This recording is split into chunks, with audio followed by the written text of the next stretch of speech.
सिद्धि प्राप्त हो गई। उस सिद्धि के बल पर सारे देवी देवता उनके सामने प्रत्यक्ष आते थे और अपना पद और दोहा लिखाते थे। इस तरह से 3500 सिद्ध संत देवी देवता परमहंस श्री राम मंगल दास जी के सामने आकर के पद दोहा लिखवाए हैं। फिर वही विद्या हमारे गुरु परमहंस श्री राम मंगल दास हाँ, जय श्री राम। आज हम अपना जीवन परिचय आपको बताएंगे कि हमारा जीवन परिचय है क्या। हम सर्वप्रथम जो है प्रयागराज हमारी जन्मभूमि है और हमारा गुरुद्वारा बनारस के आगे जिला गाजीपुर बैपुर देवकली हमारा गुरुद्वारा है। और हमारे दादा गुरुजी बड़ा गुरुद्वारा हमारा जो है गोकुल भवन अयोध्या है। गोकुल भवन अयोध्या के जो परमहंस श्री राम मंगल दास जी थे, उनके गुरुजी जो थे परमहंस श्री बेनी माधव दास जी, उनको 14 बरस की उम्र में हनुमान जी और शंकर भगवान साक्षात प्रकट होकर के भगवान शंकर जी की पूजा कर रहे थे रात 4 बजे। तो सुबह 4 बजे ब्रह्म मुहूर्त में शंकर जी की पूजा करते करते और शंकर भगवान प्रकट होते हैं और कहते हैं बच्चा वरदान मांगो। तब बेनी माधव दास जी कहते हैं कि हम वरदान नहीं जानते, वरदान क्या होता है, जो आपको अच्छा लगे वो हमको दे दो। तब भगवान शंकर जी ने कहा कोई बात नहीं, हम तुमको राम जी का ध्यान बताते हैं। आपको रात 2 बजे उठ करके स्नान करके या बिना स्नान करके आँखें मूंद करके आपको राम जी का ध्यान करना है। उन्होंने बताया, तो जैसे उन्होंने बताया तो 15 दिन के बाद राम जी जानकी जी दाहिने जांग में आकर बैठ जाते हैं। कहते हैं बच्चा वरदान मांगो। तो वो कहते हैं कि वरदान हम नहीं जानते, लेकिन आपका रूप बहुत सुंदर है, इसलिए ऐसी कृपा करो कि हम तुम्हारे रूप को देखते रहें। ऐसा एवं अस्तु कह करके राम जानकी जी गायब हो जाते हैं। वहीं भजन को हनुमान जी आकर के दोबारा फिर बताते हैं। फिर 15 दिन के बाद राम जी जानकी जी आकर के जांग में आकर बैठ जाती हैं। कहते हैं बच्चा वरदान मांगो। तो कहते हैं कोई बात नहीं, हम वरदान नहीं जानते हैं, लेकिन आपका इतना सुंदर रूप है, ऐसी कृपा करो कि आप हमारे पास रहो, हम तुम्हारे पास रहो। ऐसा वरदान मांग लेते हैं आशीर्वाद स्वरूप। तो भगवान भोले बाबा माने राम जी जानकी जी एवं अस्तु कह करके गायब हो जाते हैं। फिर उनके माता पिता जी का शरीर छूट जाता है। शरीर छोड़ने के बाद अयोध्या में आते हैं। फिर बड़ी छावनी के जो जगन्नाथ जी संस्थापक थे, उनके जो शिष्य हुए परमहंस मझले महाराज जगन्नाथ दास जी, उनसे गुरुदीक्षा लेकर के बेनी माधव दास जी माने तपस्या की 36 साल तक उन्होंने सरजू जी के किनारे अखंड व्रत किया। जब उनको जो है उनको गर्मी सर्दी नहीं लगती थी, उनकी जो है माने ठंडी के समय पर भी उनको पसीना आता था। उनका वो देख करके कई महात्मा मर भी गए थे, क्योंकि उतनी सहन शक्ति उनमें नहीं थी और महात्माओं में। इसके बाद क्या होता है, जब उनको आटा में, चावल में, दाल में, कण-कण में परमात्मा दिखने लगा, तब उनके मन में भगवान आदेश दिए कि तुम्हारे पूर्व जन्म का एक तुम्हारा भक्त है, जो इस समय जो है तुम्हारे शिष्य टीकादास जी के यहाँ गोमती नदी किनारे रहता है, उनको बुला लो। तो योग शक्ति के बल पर एक मिनट में वहाँ प्रकट होते हैं गोमती नदी के किनारे, और अपने 500 किलोमीटर दूर था, और आदेश देते हैं कि आप वो जो मंगलदास है परमहंस श्री राम मंगलदास जी, उनको हमारे पास भेज दो, भगवान का आदेश है। फिर परमहंस श्री राम मंगलदास जी उनकी शरण में आते हैं। उनकी शरण में आने के बाद जो विद्या भगवान शंकर जी और हनुमान जी बताए थे, वही विद्या को परमहंस श्री राम मंगलदास जी को बताई गई। फिर उनको भी बहुत कठिनता पूर्वक उन्होंने तप किया, साधना किया, और 6 साल तक वो मट्ठा पी करके रहे। उनको भी वो राम नाम की सिद्धि प्राप्त हो गई। उस सिद्धि के बल पर सारे देवी देवता उनके सामने प्रत्यक्ष आते थे और अपना पद और दोहा लिखाते थे। इस तरह से 3500 सिद्ध संत देवी देवता परमहंस श्री राम मंगल दास जी के सामने आकर के पद दोहा लिखवाए हैं। फिर वही विद्या हमारे गुरु परमहंस श्री राम मंगल दास, परमहंस श्री गंगा रामदास जी के पास हुई। जब ये परमहंस श्री गंगा रामदास जी गोकुल भवन में आए, तो इनकी परीक्षा हुई कि भाई आप जो है माने परीक्षा हुई। तो परीक्षा में उन्होंने कहा कि रामचरितमानस और भागवत गीता के किनारे रख दो, क्योंकि इसको पढ़ोगे तो इसका माने पढ़ोगे या इसका कथा माने इसको सीखोगे तो ध्यान नहीं हो पाएगा। तो फिर उन्होंने उठा करके गंगा सरजू जी में प्रवाह कर देते हैं माने गीता और रामायण को, और फिर जो है उनके चौड़ों में लेट जाते हैं। जैसे चौड़ों में लेटते हैं तो अपना दाहिने अंगूठा जो दाहिने पैर का अंगूठा उनके सिर में लगा देते हैं। तब उनको विष्णु भगवान के साक्षात दर्शन होते हैं। फिर तभी से वो जो है, फिर उन्होंने कहा साधु बनना चाहते हो कि भगवान को चाहते हो? तो उन्होंने कहा हम भगवान को चाहते हैं। तब हमारे गुरु परमहंस श्री गंगा रामदास जी को कहा, जब राम जी को चाहते हो तो आप किसी जंगल में रह करके एकांत में रहकर साधना करो, वहीं आपको राम जी के दर्शन होंगे और अष्ट सिद्धि नौ निधियाँ सब कुछ प्राप्त हो जाए। फिर उसके बाद कोटरा मकरंदपुर कानपुर में आते हैं। वहाँ जो है 12 वर्ष में माने ये 12 वर्ष जो है जंगल के बीच का जो है माने जंगल की पताइयाँ खा करके तपस्या करते हैं। तब उनको सारी रिद्धि सिद्धि अष्टनिद्धि सब कुछ प्राप्त हो जाती है। इसके बाद उनका आदेश होता है कि अब जिला गाजीपुर में रहकर मानव धर्म का प्रचार प्रसार करो। उस मानव धर्म का प्रचार प्रसार क्यों आया? उन्होंने कहा, बता रहे कि एक बार हम समाधि में बैठे थे, हम पाताल लोक चले गए। उस पाताल लोक से हमको जो है विष्णु भगवान माने शेष भगवान पृथ्वी को धारण किए हुए थे। पृथ्वी को हम धारण करने की जिद किए तो शेष भगवान हमारे सिर में पृथ्वी रख देते हैं। लेकिन सिर पृथ्वी का इतना वजन होने की वजह से हमको थोड़ा दर्द हुआ। उतने विष्णु भगवान प्रकट होते हैं और कहते हैं कि तुम भी हमारे ही अंश हो, हमारी ही शक्ति हो। अब तुम जो है समाज में जा कर के मानव धर्म का प्रचार प्रसार करो और अब मानव धर्म का प्रचार प्रसार करो जिससे जनता का कल्याण होता। वही विद्या अब हमारे पास, हम भी 3 घंटा 4 घंटा की समाधि लगाते हैं। बचपन में हमको भी, बचपन से हम जब 7-8 में पढ़ रहे थे तब भगवान की कृपा से हमको हमारे भाई और पिताजी हनुमान जी की मूर्ति पधार देते हैं, प्रतिष्ठा करवा देते। 4 फुट की मूर्ति हमारे मकान के सब, उसी की पूजा करने का हमको आदेश मिलता है। तो दोनों मीटिंग स्नान करके हम हनुमान जी की पूजा करते थे। लेकिन जिस समय हम हनुमान जी की पूजा करते थे ऐसा लगता था कि साक्षात हनुमान जी हमारे सामने प्रकट हो गए हैं। उनकी आरती में इतना आनंद आता था कि पूछो नहीं। उस आनंद के सामने हमको सब फीका लगता था और उस समय हम जो याद कर लेते थे वो हमको रट जाता था। हमने हाई स्कूल इंटर जो है हाई स्कूल फर्स्ट डिवीज़न पास किए, लेकिन इंटर में हम जो है सेकेंड पास किए, क्योंकि उस समय कल्याण सिंह का ज़माना था। ले पढ़ाई माने नकल नहीं होती थी, इसलिए माने 500 विद्यार्थी में 16 विद्यार्थी हम पास हुए थे। फिर इसके बाद हमको जो है माता पिता का कुछ ऐसा रूपरेखा बनती है। माता पिता हमको घर से निकाल देते हैं और हमने माता पिता की इच्छा थी कि भाई शादी कर ले। हमने शादी के लिए इनकार करते कि भाई हम शादी नहीं करेंगे। तो पूरा गांव और पूरे नाते रिश्तेदार भाई बंधु ने सब मिलकर हमको घर से निकाल देते हैं। कहते या तो शादी करो या तो घर से निकल जाओ। तब से आज तक हमको 30 साल हो गए चित्रकूट में रहते रहते। तब से आज तक हमने कभी जन्मभूमि गए ही नहीं कि जन्मभूमि में क्या है क्या नहीं। तब से हमको वैराग्य उत्पन्न हुआ। तभी हम जो है जब से हमको घर द्वार से निकाल देते हैं तो हमारे मन में होता है जब अब हमारा कौन है इस संसार में भगवान के सिवा। तो हम फिर घर द्वार को छोड़ करके स्टेशन जाते हैं। स्टेशन में मन में आया कि हम जो है वृंदावन जाएंगे। वहाँ वृंदावन में भागवत और गीता को माने लगाएंगे, माने कथावाचन। लेकिन भगवान का ऐसा चमत्कार होता है कि उस समय हमको गाड़ी नहीं मिलती है, तो गाड़ी हमको गोरखपुर की मिल जाती है जो हमारे गुरुद्वारा की तरफ जाने वाली होती है।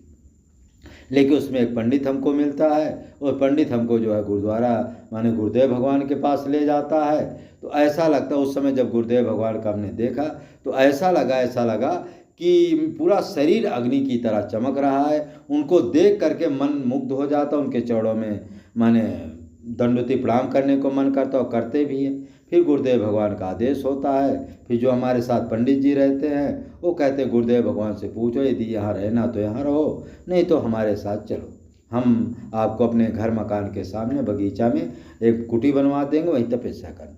लेकिन गुरुदेव भगवान की प्रार्थना विनती करने पर गुरुदेव भगवान हमको आदेश देते हैं कि यहाँ रहो। फिर हम जो है गुरुदेव भगवान के आदेशानुसार हम वहाँ रुक जाते हैं। फिर हम जो है जो माने गुरुद्वारा में एक बहुत बड़ी गुफा है, उस गुफा में हमने 7 महीना रह करके माने फल पा करके 24 दिन तक तो हम लगभग जल पी करके चाय पी करके रहे, और बाकी जो है समय पर हम फल पा कर उसमें साधना की। उस साधना के बल पर हमको प्रतीत हुआ कि राम नाम क्या है, संत की महिमा क्या है, गुरु की महिमा क्या, सत्य क्या असत्य है, ये ज्ञान हमको प्राप्त हुआ। लेकिन इसका गूढ़ रहस्य नहीं बताएंगे हमको उसमें क्या क्या प्राप्त हुआ, क्योंकि यह गूढ़ विद्या है, इसको नहीं बताई जा सकती। फिर इसके बाद जो है हम गुरुद्वारा से छुट्टी लेते हैं। छुट्टी हमको गुरुदेव भगवान, बहुत हमने रोया गाया, रोने के बाद गुरुदेव भगवान हमको छुट्टी देते हैं। फिर हम जो है कानपुर जाते हैं। कानपुर में बीहड़ जंगलों में भटकते रहते, रात रात भर जो है गंगा जी के किनारे घूमते हैं भगवान की विराह में, लेकिन फिर भी हमको कोई डर भय नहीं था। फिर वहाँ के बाद जो है रामायण में लिखते हैं कि भगवान राम जी जो है चित्रकूट आए थे, फिर चित्रकूट हम आए। चित्रकूट में हम जो है पहली बार जब आए तो हमको 24 दिन तक भोजन कहीं नहीं मिला, बेल फल श्रीफल हम खा करके रहें, फिर शरीर बिल्कुल कृश हो गया था। गुफा में रहते थे, फटिक शिला के सामने, आज भी वो गुफा है। फिर दोबारा जब हम आए टाटी घाट में रहे। टाटी घाट में हमको जो है केवल 5 किलो आटा मिलता था, उसी आटा को हम घोल करके, आटा कच्चा या पका जैसे भी घोल करके पी लेते थे। इसीलिए टाटी घाट के सभी महात्मा कहते थे कि मौनी जी आटा घोल कर पी लेते हैं, कुछ बनाते खाते, ये हमको सभी लोग जानते हैं। इसके बाद हम टाटी घाट में रहने के बाद कभी कभी भोजन नहीं मिलता था तो चना खा कर रहते थे, बेल की पत्ती खा करके रहते थे। इस तरह से हम जो है टाटी घाट में लगभग 12 साल जंगल में तपस्या की। फिर वहाँ पर एक जो है जिस कुटी में हम रुके थे, उस कुटी में भयंकर प्रेत लगता था, जो कि हम पीछे वीडियो में डाल दिए थे। वो प्रेत रात को आज करके 12 बजे रात को आता है और हमको कहता है कि तुम यहाँ से चले जाओ। हम कहते कि नहीं, हम नहीं जाएंगे। तो फिर हमारी गर्दन पकड़ता है और हमने सोचा गर्दन दाब देगा तो मर जाए। फिर गुरुदेव भगवान का हम ध्यान करते हैं, माने आह्वान करते, प्रार्थना करते हैं। जैसे गुरुदेव भगवान का आह्वान करते हैं तो वो प्रेत जो है गायब हो जाता है, अंतर ध्यान हो जाता है। फिर दूसरे दिन फिर वही प्रेत आता है और कहता है कि तुमको हम यहाँ रहने नहीं देंगे। लेकिन हम कहते हैं भैया हम यहीं रहेंगे, हम यहाँ रहेंगे नहीं तो कहाँ जाएंगे, या बहुत मुश्किल से हमको कुटी मिला, तुम हमको भगा रहे हो। फिर वो हमारी नाभि दाबता है और हमने सोचा ज़्यादा नाभि दाब देगा तो मर ही जाएंगे। तब गुरुदेव भगवान का स्मरण करते हैं। जैसा स्मरण करते हैं तो वो प्रेत का उद्धार हो जाता है, हमेशा के लिए उसका प्रेत का उद्धार हो जाता है। फिर दोबारा हम 3 साल उस कुटी में रहे और 6-7 साल एक दूसरी कुटी में रहे। 2 गुफा हमने वहाँ खोदा था और दोनों गुफा में हमने रहे। फिर वो हमारे गुरु भाई भी रहे, वो प्रेत हमेशा के लिए उसका उद्धार हो गया। तो ऐसे हमारे गुरुदेव भगवान हैं, आज भी भक्तों के सामने प्रकट होते रहते हैं, नाना प्रकार के चमत्कार दिखाते रहते हैं। आज भी जो हमारी आश्रम में गुरुद्वारा में जाता है उसकी कामनाएं पूरी होती है। इसलिए बहुत से लोग वहाँ पर लाखों लोगों का मेला लगता है हमारे ज़िला गाजीपुर में।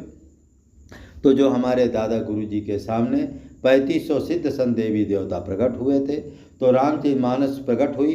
तो उस रामचरितमानस में लिखा क्या है कि रामचरितमानस में लिखा है कि चित्त को प्रथम जौन कोई कूटे, भ्रम का भाड़ा ताको फूटे, तब बसै आवरण मेरे, चित्रकूट कै सुख घनेर।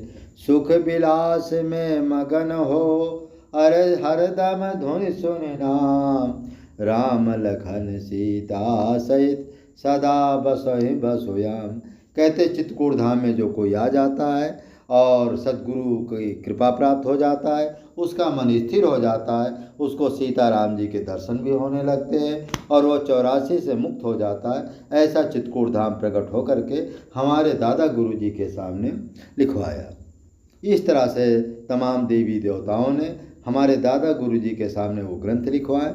बहुत से सारे ग्रंथ हैं, जैसे हनुमान जी प्रकट हुए, सूरत शब्द रकार में जान ले जो कोई, निर्गुण सगुण का चरित देखे तन में सोई।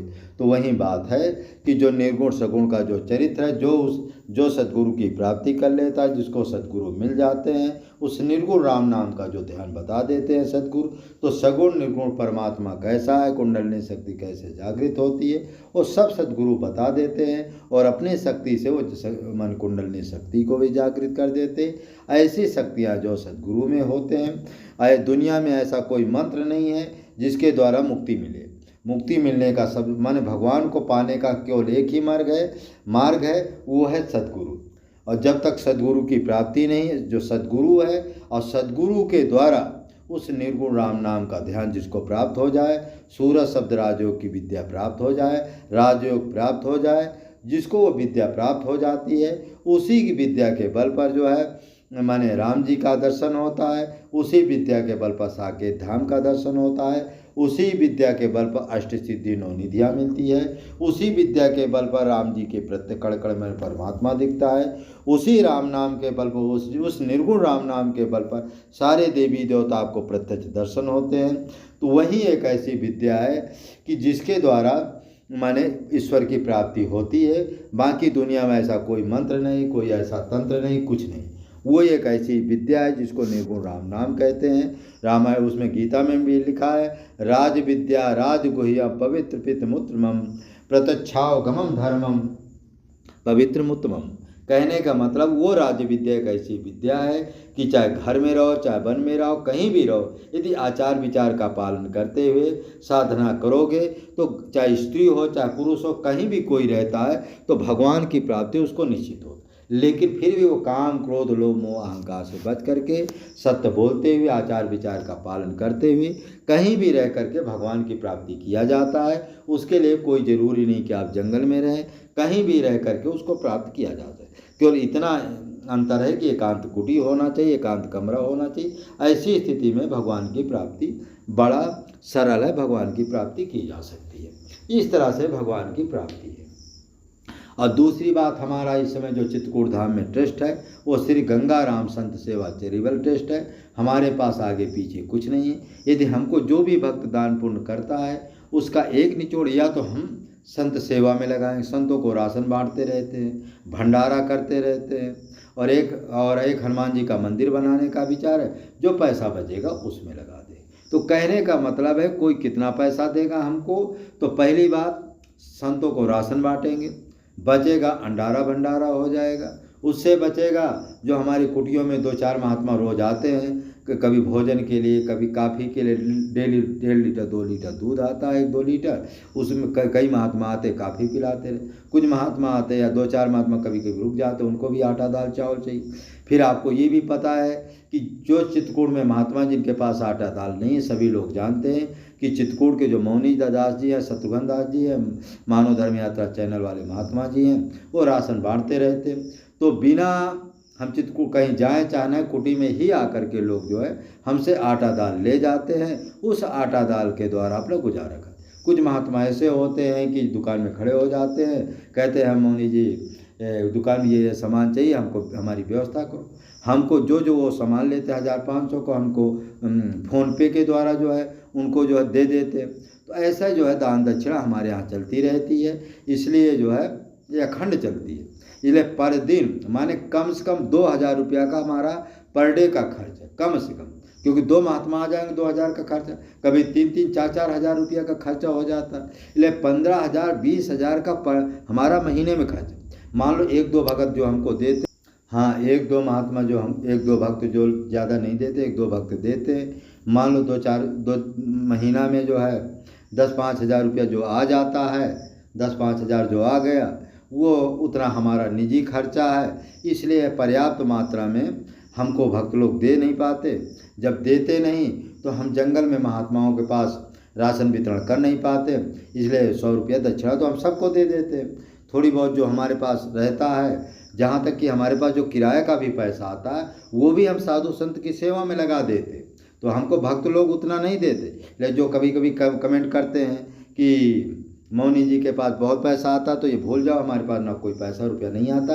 हम अपने जो किराया मिलता वो भी पैसा लगा देते हैं। भक्त लोग जो हमारे थे, लेकिन कई चैनल वाले ने हमारा विरोध किया, भक्त लोग देना होना बंद कर दिया है। 1-2 भक्त के सिवा हमको कोई भी भक्त पैसा रुपया नहीं देता है। कभी कभी भंडारा में थोड़ी बहुत सहयोग दे देते हैं। इसलिए पर्याप्त मात्रा में हम जंगल के महात्माओं को सामान नहीं बांट पाते हैं, क्योंकि कई फ़ोन भी आते रहते हैं, महाराज जी आटा नहीं, चावल नहीं। तो हमारे पास ही जो आ जाते उनको छोटा मोटा जो होता दे देते, और नहीं होता तो कह देते भैया अभी नहीं, दोबारा आइएगा, जब हमारे पास होगा तब देंगे। लेकिन हमको दुख तो बहुत होता है कि किसी महात्मा को कुटी से लौटाना बहुत ख़राब लगता है। लेकिन लौटा तो देते हैं, लेकिन 100-50 रुपये जरूर देते हैं, कुछ ना कुछ देकर ही लौटाते। यदि भगवान हमको पैसा दिया है, सामान है, तब तो हम पर्याप्त मात्रा में देते, जो चाहिए सो देते हैं। बहुत से महात्माओं को आप देखे भी हो, देते। लेकिन क्या करें, आप लोग जो है, जो भक्त लोग हैं, जो चैनल वाले के पास मनमाना सब्सक्राइब है और 10 लोगों का लेते हैं, 1 लोगों को देते, 9 लोगों को घर में देते, उन पर आप लोग विश्वास कर लेते हैं, लेकिन एक संत के ऊपर नहीं विश्वास करते हैं। यही सबसे बड़ा आप लोगों का पाप है। क्योंकि व्यक्ति, देखो, आप लोग जो कहते हैं कि अनुभव क्यों नहीं होता, अनुभव इसीलिए नहीं होता है, एक संत की बात पर विश्वास नहीं करते। और यही बार बार हम कहते हैं, हमेशा आप जो है संत के खाता में डालिए। कोई कहीं ये नहीं कहते हमको, दुनिया में कोई भी व्यक्ति हो, कहीं भी संत सेवा करते हो तो संत के खाता में डालोगे, या तो साधु सेवा में लगाएगा, या गौ सेवा में लगाएगा, या आश्रम के निर्माण में लगाएगा। माने हर तरह से तुम्हारा पैसा सदुपयोग में जाए। यदि किसी गृहस्थ को दोगे, तो सभी चैनल वालों की बात नहीं, कुछ है कि गृहस्थ को दोगे तो 100 में 10 लोगों 25 लोगों को पैसा आता है, तो एक व्यक्ति को दिखा देगा और 24 लोगों को घर में रखेगा। और वो पैसा से क्या होगा, उसको भी नरक होगा, तुम्हें भी नरक होगा। क्यों? तुमने जो है माने तुमको तो ज़्यादा नुकसान नहीं, लेकिन उसका नुकसान ज़्यादा होगा, तुमको कोई पुण्य नहीं मिलेगा। इसलिए आप लोग हमेशा जो है साधु संत की सेवा में लगाइए। और हमको देखो, देते रहोगे तो हम भी साधु सेवा में लगाते रहेंगे, नहीं दोगे तो हम संतों का जाते वीडियो बनाते हैं, अपना डाल देते हैं। हमको अपने मानव धर्म का प्रचार प्रसार करना है, अपने गुरुदेव भगवान ग्रंथ का प्रचार करना है, वो ग्रंथ का प्रचार करते रहेंगे। तो इस तरह से हमारी सेवा सत्कार चल रहा। और वैसे हमको कोई वो भी नहीं, यदि आप लोग देंगे तो बांटेंगे, नहीं देंगे तो कोई बात, हमारा अपना निजी चलता। और फिर हमारे पास कोई बाल बच्चे नहीं, कोई हमारा जो है कोई परिवार नहीं कि हमको धन दौलत की ज़रूरत है। हमें कोई धन दौलत की ज़रूरत नहीं। और हमारे मन में यही रहता है, जैसे कोई महात्मा बीमार हो गया, किसी के पास सामान नहीं है, सिलेंडर नहीं, कुछ नहीं है, तो हमारा रहता है कोई महात्मा, जंगल का महात्मा दुखी ना हो। क्योंकि महात्मा, देखो, जो भी जंगल के महात्मा हैं, सभी महात्मा का एक सिद्धांत है, महात्मा से मांग लेता, लेकिन किसी गृहस्थ से नहीं मांगता। तो गृहस्थ चैनल वाले से कोई भी महात्मा कभी भी नहीं मांगता। क्यों? क्योंकि पहली बात, किसी भी चैनल वालों को चित्रकूट में ना कोई मठ है, ना कोई मंदिर है, ना कोई घर मकान। तो इसलिए आप लोग इस वीडियो को लाइक करें, शेयर करें, सब्सक्राइब करें। और एक चीज़ बार बार और हम कहते हैं कि आप लोग पूर्ण विश्वास के साथ हमारे पास भेजिए। आगे तो हम भी, पहली बात, या तो भंडारा में लगाएंगे, या तो साधु संतों की सामान वितरण करेंगे, या कोई रोगी है उसको दवा इलाज करेंगे, किसी जो हमारे कुटी महात्मा आ जाते हैं उनको राशन वितरण करते हैं। कुटी में आ जाते हैं 2-4 महात्मा, हमेशा आते जाते रहते, उनको खिलाते पिलाते हैं। 1 लीटर 2 लीटर रोज दूध आते, उनको काफ़ी वाफ़ी देते। इस तरह से बहुत सारा खर्चा हमारा है। तो इसलिए हम पर्याप्त मात्रा में करते, तो अब कुछ ऐसे एक वीडियो नहीं बनाए जा सकते, लेकिन पूर्ण विश्वास के साथ आप लोग हमारे पास भेजते रहेंगे तो साधु सेवा करते रहेंगे। और यदि आप लोग नहीं भेजते, खैर इस समय कोई हमारे पास पैसा रुपया आता नहीं है। कभी जो है महीना में 1-2 भक्त हैं, 10-5 हज़ार रुपया भेज दिए तो भेज दिए, नहीं इस समय कोई भक्त हमको पैसा रुपया नहीं भेजता है। इसलिए पर्याप्त मात्रा में हम जो है दान पुण्य नहीं कर पाते हैं। हमको बहुत दुख होता है, लेकिन चलो क्या, खैर इसमें तुम्हारा भी कोई दोष नहीं। तो अच्छा, एक चीज़ है, जो बहुत बड़े पापी होते हैं दान देने वाले, उनका पैसा अच्छी जगह लगता भी नहीं, इसलिए आपका दोष नहीं है। इस वीडियो को अधिक से अधिक शेयर करो, सब्सक्राइब करो, यही हमारी सेवा है। जय।